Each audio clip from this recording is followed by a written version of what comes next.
पारसनाथ की सबसे ऊंची चोटी पर एक स्टेच्यू ऑफ रिवॉल्यूशन बनाई जाए, जिसमें गुरुजी, विनोद बिहारी महतो, कॉमरेड एके राय, शिवा महतो, निर्मल महतो जैसे वीरों की मूर्ति पारसनाथ की सबसे ऊंची चोटी पर हो, क्योंकि वहां तो बहुत सारे भवन निर्माण हो ही गए हैं। धन्यवाद माननीय अध्यक्ष महोदय। चलते मानसून सत्र के दौरान हमारे बीच दिसम गुरु शिबू सोरेन, स्कूली शिक्षा मंत्री रामदास सोरेन, पूर्व राज्यपाल सत्यपाल मलिक, भारत पाक युद्ध के नायक ग्रुप कैप्टन डीके पारुलकर,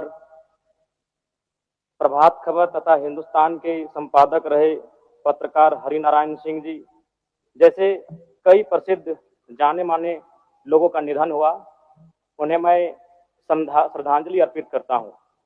अध्यक्ष महोदय, गुरुजी बेशक उनका जन्म नेमरा रामगढ़ उस समय के हजारीबाग में हुआ था, लेकिन उनका जो कर्म भूमि रहा वो गिरिडीह, धनबाद, बोकारो रहा। और गुरुजी को हम गुरुजी जो कहते हैं वो नाम भी हमारे विधानसभा टुंडी से मिला है, जो धनबाद का हिस्सा है। मेरी आयु बहुत कम है, गुरुजी को तो करीब से देखने का अवसर एक बार ही मिला था, जब 2019 का विधानसभा के चुनाव में टुंडी के प्रत्याशी मथुरा प्रसाद महतो के चुनाव प्रचार में उसी मंच में मुझे 2 शब्द रखने का अवसर मिला था।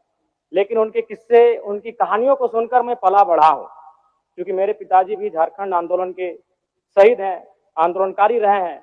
मेरे गांव में लगभग 1 दर्जन से ज्यादा मेरे चाचा हैं, जेठा हैं, जिनको आज भी आंदोलनकारी का पेंशन मिलता है।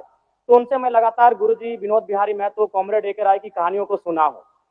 और आज भी हमारे गांव में एक कहावत प्रचलित है अध्यक्ष महोदय, उस समय 70-80 का दौर था जब गांव में रात्रि पाठशाला लगती थी। लोग एक कहते थे कि मीटिंग सुने ले चाले नुनुक माए, हमरा गांव में आवहत विनोद बाबू शिबू सोरेन एके राय।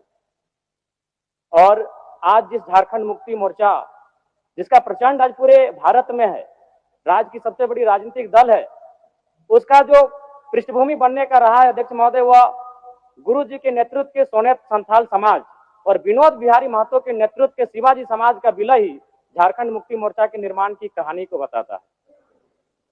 दिसम गुरु शिबू सोरेन ने उस कालखंड में आमजनों की आवाज बने, जब कोयलांचल में उद्योग हावी हो रहे थे, जब कोयलांचल में तमाम माफिया लोग हावी हो रहे थे, पारसनाथ की तराई में महाजनी प्रथा हावी हो रहा था।